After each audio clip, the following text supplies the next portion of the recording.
everyone, my name is JB. Welcome back to my channel, and today we're going to go over all of the books that I read or attempted to read in January. I told you I was going to make it monthly. I really wanted to wait until February because I've not been feeling it. January was a bad reading month. Well, it was a bad month overall, just emotionally. Just recovering from moving, like the stress of moving, settling in, and then trying to like find our place in this new city. Doing this, I'm kind of taken back to 2 years ago when I was alone in our apartment, you know, bored with too much time on my hand and a webcam that I didn't really know how to use, just sitting alone discussing books because I was bored. And 2 years later, I'm doing the exact same thing with a new thing that I don't really know how to use. I'm trying a different setup. I'm weirdly annoyed that you can see both my bathroom and my closet, but if I close either of those doors, the cats will go insane. They hate when a door is closed. I started off 2025 by reading The Martian by Andy Weir. I feel like this needs no introduction. It is a very famous sci-fi book and movie starring Matt Damon, as you can see by this cover. If you're not aware of what The Martian is about, it's about a guy who gets stranded on Mars. He was on a mission sent by NASA. Something bad happened. His crew thought he was dead. He was not dead. They evacuated. He survived, and now he's trying to get in contact with NASA to hopefully bring him home. The whole book is just trial and error of him trying to survive and doing things to help him survive and trying to get in touch with NASA. The emotional through line of this book is this question of how far are we willing to go to save one person? How much money are we willing to spend? How many lives are we willing to risk? How many future missions to NASA are we willing to sacrifice in order to potentially save the life of one man? And that's a very touching through line. And we talk about isolation and what else do we talk about? It's been a while. So January has lasted 10 years, and this book I read like the first 2 days of January. I would say that the beauty of this comes from its verisimilitude. That's a big fancy word for me, verisimilitude. I believe, if I remember correctly, Andy Weir like went to people at NASA and had them fact check his writing and his math. This is a very math heavy book, and that might be off-putting to some people, but honestly, you can skip the math. You, as the reader, are not doing the equations. You don't have to make sure all of the numbers fit. They really don't mean anything. So if you're not a math person and you're like, I don't know if I should read it, you just skip it. It doesn't matter. You know that the outcome will be told to you. I love books that talk about humanity coming together for anything. Usually it's to save one person or to defeat a bad guy. I love books like that, and I love books who can create that sense of humanity fully coming together as one. For me, the writing style was pretty beige. I think that's what you say when it's the opposite of purple prose or Martian orange. Okay. He turned around and he did this, and he said that to this person and this person. It's a lot of dialogue, which I've criticized other books for being all dialogue, but this dialogue fits. And the fact that the bulk of the book is somebody's like audio log, like writing it like their blog about being on Mars. I do think that the humor is one of the best parts as well. The humor really cuts through the existential terror that this is a person on a different planet and he's the only person there and he might not ever leave. Pretty good book. I say if you're new to sci-fi, pick it up, or if you're not somebody who reads sci-fi very often, the only part of it that's like fiction is the fact that he's on Mars, but everything else is very much real world, grounded in real science, grounded in, you know, Earth. Except he's on Mars, but you know. So a while ago, my fiance went to a library sale because I couldn't go, and it was one of those sales where you put everything in the bag and the bag's $5. So he just grabbed a bunch of books that he thought I would like, that he thought looked interesting, but he did not check to see if they were part of a series or a sequel. So I ended up with this called The Skyweaver by Kristen Ciccarelli. This is the third and final book, I believe, of the Iskari series, And so I went to Libby to see if they had The Last Namsara, which is the first one. And I got about 80% in before I DNF'd. It had a very strong beginning, which is why I read so far before just giving up on it. This is a fantasy YA book from 2017. So the elements of YA that are being critiqued nowadays because they were so tropey and so popular in 2014 to 2018, those are the elements that are in this book because it is a product of its time. I feel like if I had read it when I was 17, I might have liked it a bit more, but as an adult who's getting tired of generic revolution, generic enemies to lover, you know, stuff like that, I'm getting tired of those tropes and I don't really want to read about them. So if you can't say anything further than it's a revolution, I don't care and I lose interest very quickly. This is about a daughter of a king, also known as a princess. She lives in this world where dragons exist. I'm not explaining this very well. Prior to her generation, the royal family was like this with the dragons. They were dragon riders. The dragons and them coexisted. It was a respectful mutual bond, right? And then something happened.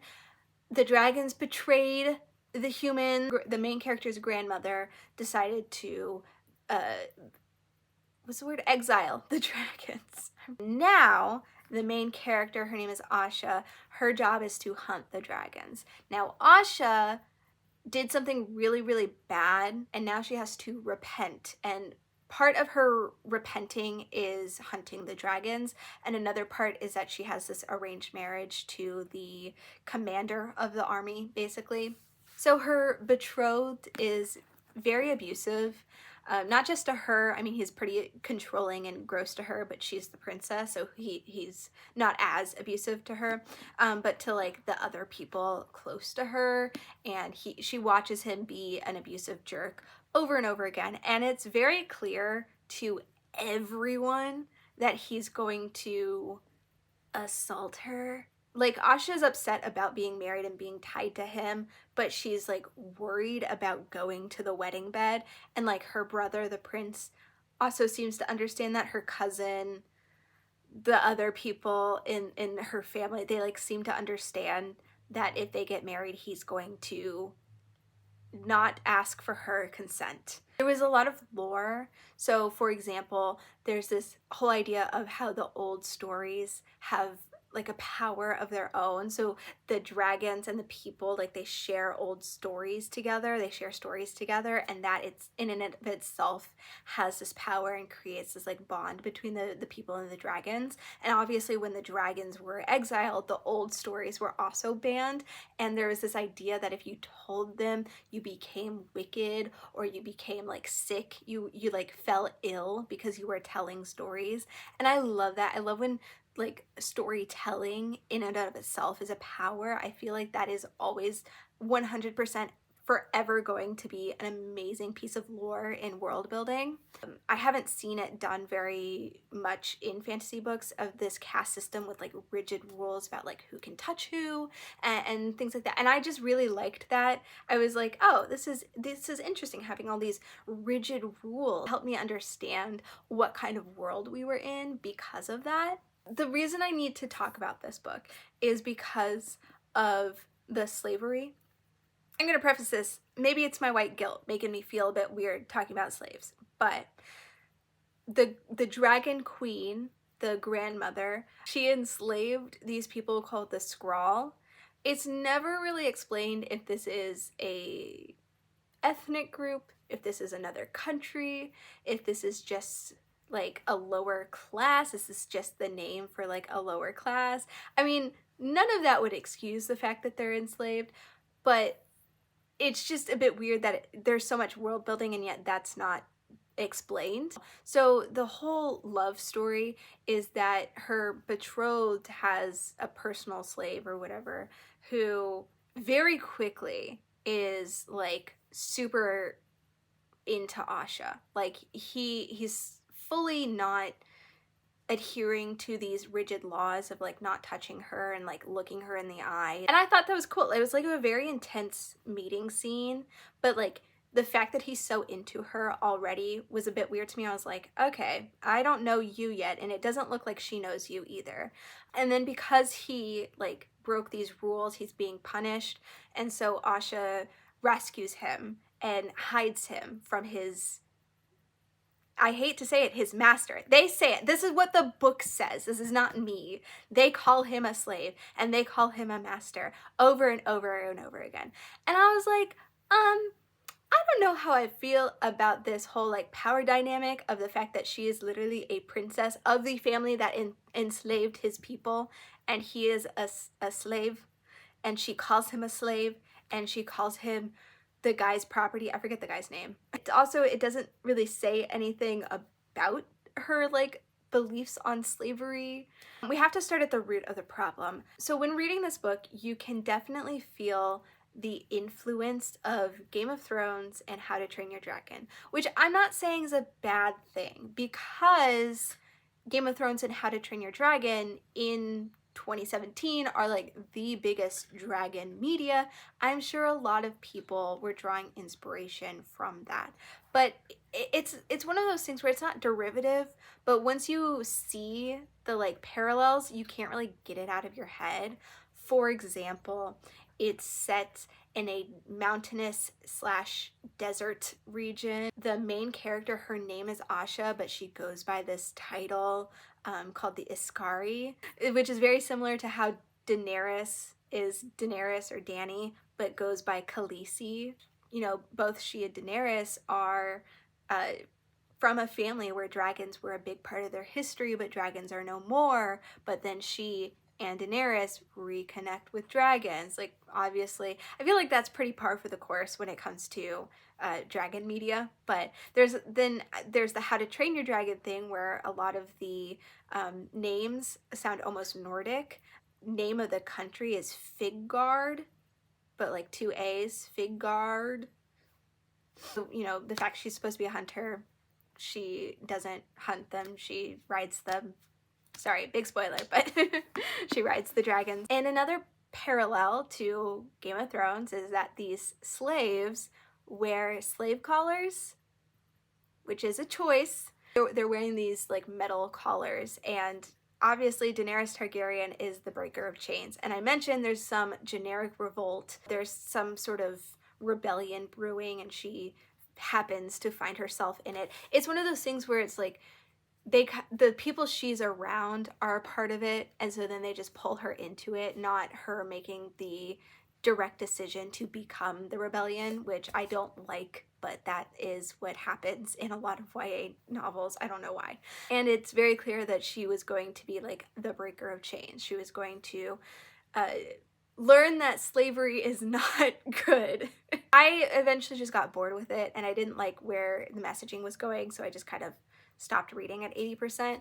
But it made me very uncomfortable that she's like falling in love with this guy, and she's talking about how hot he is and how sexy his body is, but she still calls him the slave even after she knows his name. And then like they make her saying his name a really big moment, which is good, I guess. Like I can understand how that's a big moment, but like you've already been lusting after him. I feel there's no respect in this relationship right now, you know?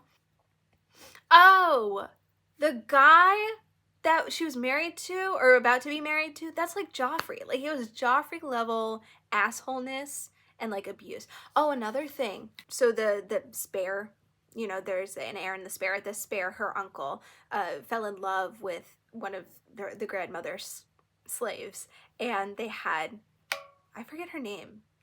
What was it? Sapphire. Her name was Sapphire. I thought that was stupid. Because she's the daughter of a slave, she's not treated as a Draxer, as like somebody of the royal class, and she is not allowed to touch her cousins. She's not allowed to look at them. And so in the very beginning, when her brother, and when Asha's brother is like, you have to go save Torwin, and she's like, who? And he's like, that slave that like touched you, he's gonna be killed, right? She's like, why should I do that? He's a slave. And then Sapphire's like, excuse me. And she goes, well, you're not a slave, Sapphire. And it's like, yes, she is. She's treated like that, and we don't go into it. You give the character, the main character, this female friend or relative to care about and be like her heart, or like be somebody close to her that can be harmed. And then as soon as she meets the like male love interest, she forgets about her. She's like not mentioned for chapters, and then the evil guy is like, do this or else, and then he pulls out Sapphire and she's like bruised and bloody, and Asha's like, oh my god, that's where you've been. Asha, like, she doesn't have to grapple with the fact that like slavery is bad, because she herself like already thinks that the treatment of these slaves is bad, because there's like a scene, Asha says that she's gonna go out hunting a dragon. Torwin's like, you can't do that because your slaves are legally allowed to rest for 3 days before you go hunting again. And she's like, I know that. I give my slaves 5 days to rest. I just thought that was stupid. It's like, either make her not question slavery and then have it be like a big thing, a big moment for her, or make her like already know that slavery is bad and be part of the rebellion, you know? Like, don't be caught in the middle where she's like, the way slaves are treated is bad, but also I'm gonna still use them. It's weird. I don't know. I didn't like it, so I DNF'd it. Anyway. So the next book I attempted to read was Where the Dark Stands Still by A.B. Poranek? I don't know. It was one of those things where I put it on my TBR, and then I found it on Libby, but it was a several month wait, so I was just waiting for it. And I finally got it after months, but at that point I had kind of forgotten why I asked for it. So I didn't really know what I was going into, which is fine. I love going into books blind. I don't like Beauty and the Beast retellings. I think they're usually overdone, and they don't usually say anything new. They don't really say anything like important. And because they're so overdone, it's like pretty predictable. Like, obviously she's gonna fall in love with the beast. Duh. So this book is like beat for beat a Beauty and the Beast retelling. Like, she goes into the forest, she finds a flower that she's gonna steal, he makes a deal with her that she lives in the house with him, there's another flower in a glass, there's another flower, she's not allowed to go into a certain part of the manor, and things are there's even a character that I would call like a Lumiere or Cogsworth, like talking to her, helping her scheme, and I don't like that. I really think that they're just kind of dumb. No hate to people who like Beauty and the Beast retellings or authors that like them. It's obviously a well-known storyline that's going to be retold over and over again. I just find them to be personally not for me. So obviously I'm going to put the book down after that. But the thing that made me go, you know what? I really don't think this book is for me. Something that I hate, like hate with the core of my being, is when you tell me one thing about a character, but you do not support it in the text. So for example, there is a character, he's the Beast character. He's supposed to be this formidable forest demon, like that's the stories around him. His name's the Leslie, I think it's the Leslie. And he's supposed to be scary, but he's the one that tells her, like, you're gonna stay in my manor and do chores for me, you know? They keep calling him cruel. They call him a cruel monster, a cruel demon. It's really hard to say cruel. A cruel person. He's so cruel. They keep repeating this. At that point in time, he had done nothing cruel. So, for example, in the very beginning, when she finds the flower and they make that deal, it's not live with me for a year or I kill you. The deal is live with me for a year and get your wish, or leave the forest now and don't get your wish. Like, her life isn't on the line. And yes, he gets into fights and he comes home bloody and she has to take care of him. But he comes home bloody from these fights, but he's fighting like evil beings. He's the protector of travelers. So every time he's fighting these evil things, it's because they've attacked a band of human travelers.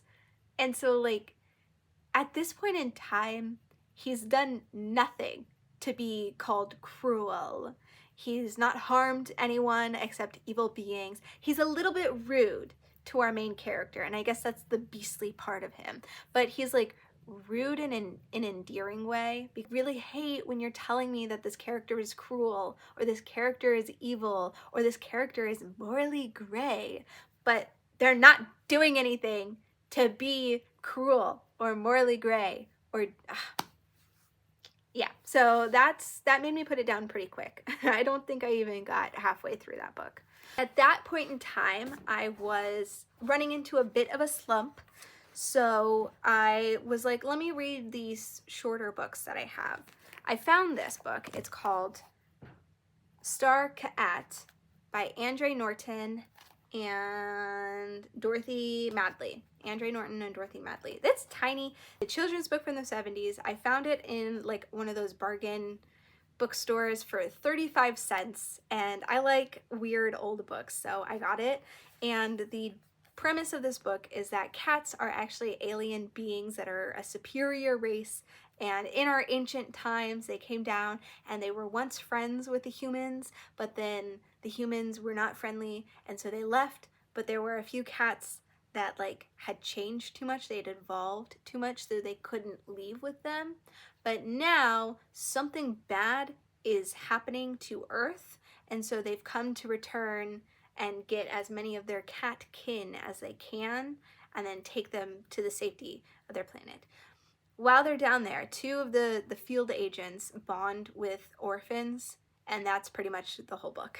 Not to spoil a 50-year-old book, but the book ends with the two orphans finding out about this scheme. They stay on the ship, and the cats claim them to like rescue them from the from the Earth. This is, I think, the beginning of a series. I think it said that there were other cat books, so I'm sure that there are other adventures, but so far, you know, only reading the first one, I really don't like that it ends with them just leaving Earth to die, to do whatever. I love, especially in alien media, where they, again, it's my obsession with humanity being great. I love when they like fight for Earth, when they find a reason to stay on Earth or to save Earth, and they have to prove to these superior alien beings that Earth is worth saving. I love books like that, and maybe that happens later on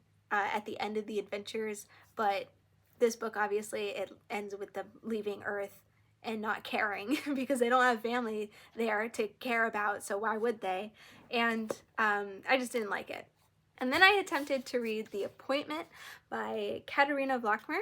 I don't have a lot of thoughts about this. I don't know if it's just because I was in a slump or if it's this book, but this book is, let me see if I can, it's just a block of text.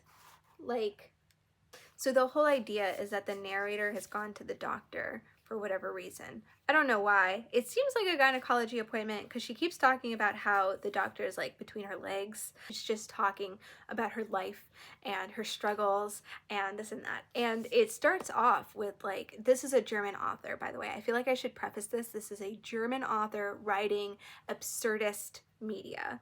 But it starts off with them talking about like finding Hitler sexy, which is not great. Not a great idea, but it's supposed to be absurdist. It's supposed to be weird. This character is supposed to be like unlikable. She talks about resenting her mother for having a motherly body and not giving her like a good body. It's one of those things where it's like this narrator's thinking their innermost thoughts, but like those innermost thoughts are a bit mean and a bit weird. I sent a picture of one of the quotes, which was, thank you Tito, which was something along the lines of, they're addressing the doctor being between their legs, and they're like, I know, you know, this is probably not the best time to say this, but like, don't you find genocide a bit kinky? And I sent that as like a, look how wild this quote is, like, oh my god. And one of my friends who's more into the like popular books, the popular romantasy books, is like, you know, Jamie, I like smut, but what the fuck are you reading? Not to give, I'm sorry, I'm sure my friend's gonna see this and be like, why did you make me sound like that? That's not what I mean. But I was like, it's obviously not a smut book. Like, this is a weird book that's talking about sex, but not in a sexy way. Like obviously that's not supposed to be smutty.